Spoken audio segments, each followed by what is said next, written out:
கர்த்தருக்கு மகிமை உண்டாவதாக. இந்த காலைவேளையிலே ஒரு சிறிய தியானத்தை பார்ப்போம். சங்கீத புஸ்தகத்திலிருந்து 57வது சங்கீதம் 2வது வசனம். சங்கீதம் 57:2.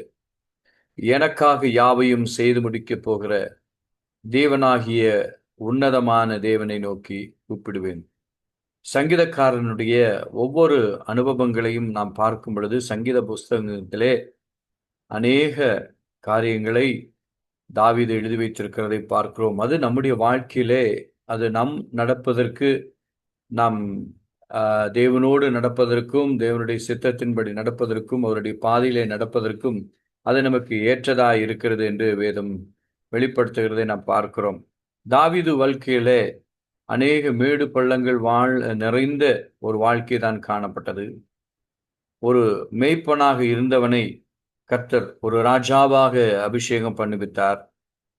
அது சவுல் ராஜாவுக்கும் அவன் பிரியமாயிருந்தான் என்றால் 1 சாமுவேல் 21வது அதிகாரத்திலே தாவீது ஒரு தேவ பலத்தோடு ஒரு கோலியாத்தை வென்றான். ஆனால் அவனுக்கு நடந்த சம்பவங்கள் உங்களுக்கு தெரியும், சூழ்நிலைகள் தெரியும். மக்கள் அனைவரும் தாவீதை போற்றினார்கள், அவனை உயர்த்தி கூறினார்கள். அது நிமித்தமாக சவுலுக்குள் ஒரு போராட்டம் காணப்பட்டது. என்னவென்றால் தாவீது சவுலுக்கு இந்த தாவீதின் பேரிலே எரிச்சல் உண்டாயிற்று. அது நிமித்தம் எப்படியாவது இந்த தாவீதை கொன்றுவிட வேண்டும் என்று அவன் வகை தேடித்திருந்தான். ஆனால் தாவீதோ இதை கண்டு சோர்ந்து போகாதபடிக்கு தாவீது தன்னுடைய வாழ்க்கையில அவன் உறுதியாக எடுத்துக்கொண்ட காரியம் என்னவென்றால், நாம் தனிமையாக போராட முடியாது, நமக்கு ஒருவர் இருக்கிறார் என்பதை அவன் உணர்ந்திருந்தான். ஆனால் அவன் நினைத்த காரியம் என்னவென்றால், கர்த்தரின் கரத்திலே தன்னை முழுவதுமாக அர்ப்பணித்தான். தேவன் என்னோடு இருக்கிறார், தேவன் என்னை காப்பாற்றுவார் என்று சொல்லி அவன் தன்னை முழுவதுமாக தேவனுக்கு ஒப்புக்கொடுத்து அவன் உண்மையுள்ளவராக இருந்தார் என்று வேதம் சொல்லுகிறது. அப்படி என்றால் நாமும் ஒரு சில போராட்டங்கள், துன்பங்கள் வரும் பொழுது நாம் என்ன செய்ய வேண்டும் என்று வேதம் சொல்லுகிறது என்றால், நாமும் நம்முடைய போராட்டங்களை குறித்தும் நமக்கு எதிராய் வருகிற காரியங்களை குறித்தும் கலங்காதபடிக்கு நாம் முழுவதுமாக தேவனுடைய சமூகத்திலே தேவனிடத்திலே ஒப்பு கொடுத்து விட்டு நாம் எல்லாவற்றையும் கர்த்தர் பார்த்து கொள்வார் என்கிற ஒரு நம்பிக்கையோடு, விசுவாசத்தோடு தாவீதை போல நாம் தேவனுக்கு உண்மையுள்ளவர்களாய் இருக்கும் பொழுது தேவன் அதற்குரிய காரியங்களில் இருந்து நமக்கு விடுதலை தர அவர் வல்லவராய் இருக்கிறார் என்பதை நாம் அறிந்து கொள்ள வேண்டும். ஆயினார் தன் வசனத்திலே, அந்த அதிகாரத்திலே 7வது வசனத்திலே சொல்லப்பட்டிருக்கிறது, தேவனே என் இருதயம் ஆயத்தமாய் இருக்கிறது, நான் பாடி கீர்த்தனம் பண்ணுவேன் என்று. தாவீது தன்னுடைய வாழ்க்கையிலே செய்த முதல் காரியம், தேவனை அவன் போற்றி புகழ்ந்து பாடினான்.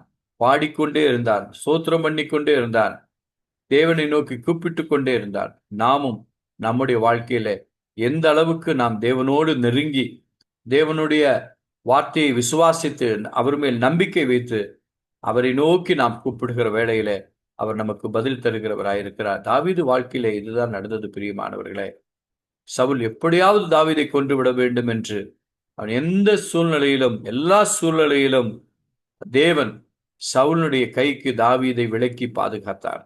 அதைத்தான் தாவீது தேவனை அறிந்திருந்த ஒரு காரியம். அதனால் அவன் தேவன் மேல் வைத்திருந்த நம்பிக்கை, அவன் தேவன் என்னை நிச்சயமாய் காப்பாற்றுவார் என்கிற ஒரு திட மனதை நாம் இந்த இடத்துல பார்க்கிறோம். நண்பு தேவனுடைய பிள்ளைகளே, நாம் செய்ய வேண்டிய 2 காரியம், நம்முடைய போராட்டங்களுக்கு எதிராக இருக்கிற எல்லா காரியங்களிலும் நாம் தேவனுக்கு முன்பாக நம்மை முழுவதுமாக அர்ப்பணிக்க வேண்டும். ஆண்டவரே, என்னை முழுவதுமாய் அர்ப்பணித்து விட்டேனப்பா, நீர் எல்லாவற்றையும் பார்த்து கொள்ளும் என்று நாம் முழுமையாக ஒப்பு கொடுத்து விட்டு தேவனுடைய சமூகத்தில் காத்திருப்போமானால் நிச்சயமாக தாவீது வாழ்க்கையிலே தேவன் ஒரு வெற்றியை தந்தார் அல்லவா, அதே வெற்றியை நம்முடைய வாழ்க்கையிலே தருவார். அதனால் தான் சங்கீதம் 138 இவ்விதமாய் சொல்லுகிறது, கர்த்தர் எனக்காக யாவையும் செய்து முடிப்பார். கர்த்தாவே, உமது கிருபை என்றும் உள்ளது, உமது கரத்தின் கிரியைகளை நெகிழ விடாதிருப்பீராக என்று தாவீது சொன்ன இதே வார்த்தையை நாம் சொல்ல முடியும். என் அன்பு தேவனுடைய பிள்ளைகளே, நாம் இந்த வார்த்தையை சொல்ல வேண்டும் என்றால் நாம் தேவனுக்கு உண்மையுள்ளவர்களாய் இருக்க வேண்டும். நம்முடைய பாரங்கள், நம்முடைய துக்கங்கள், நம்முடைய போராட்டங்கள் எல்லாவற்றையும் கர்த்தருடைய சமூகத்திலே நாம் அர்ப்பணித்து விட்டு நாம் பொறுமையோடு காத்திருப்போமானால் 138:8 இந்த வசனத்தை நாம் நிச்சயமாக நம்முடைய வாழ்விலே அறிக்கை செய்ய முடியும். கர்த்தார் எனக்காக யாவையும் செய்து முடிப்பார். கர்த்தாவே, உமது கிருபை என்றும் உள்ளது. உமது கரத்தின் கிரியைகளை நெகிழ விடாதிருப்பீராக என்று நாமும் சொல்ல முடியும். நாம் சொல்ல போகிறோம், ஆண்டவரே, என்னுடைய தேவைகள், என்னுடைய வாஞ்சைகள், என்னுடைய விருப்பங்கள், என்னுடைய எல்லா காரியங்களையும் உம்முடைய கரத்திலே நான் ஒப்புக் கொடுத்து விட்டேன் அப்பா. நாங்கள் உமக்கு உண்மையுள்ளவராக இருக்க விரும்புகிறோம். உண்மையுள்ளவர்களாய் இருக்கிறோம் அப்பா. நிச்சயமாய் அதற்கு எங்களை முழுவதுமாய் அர்ப்பணிக்கிறோம். கர்த்தர் நீர் செய்யும் என்று சொல்லி நம்மை முழுவதுமாய் தேவனிடத்தில் அர்ப்பணிப்போமானால் உங்களுடைய வாழ்க்கையிலே தேவன் அற்புதங்களை செய்ய அவர் வல்லவராயிருக்கிறார்.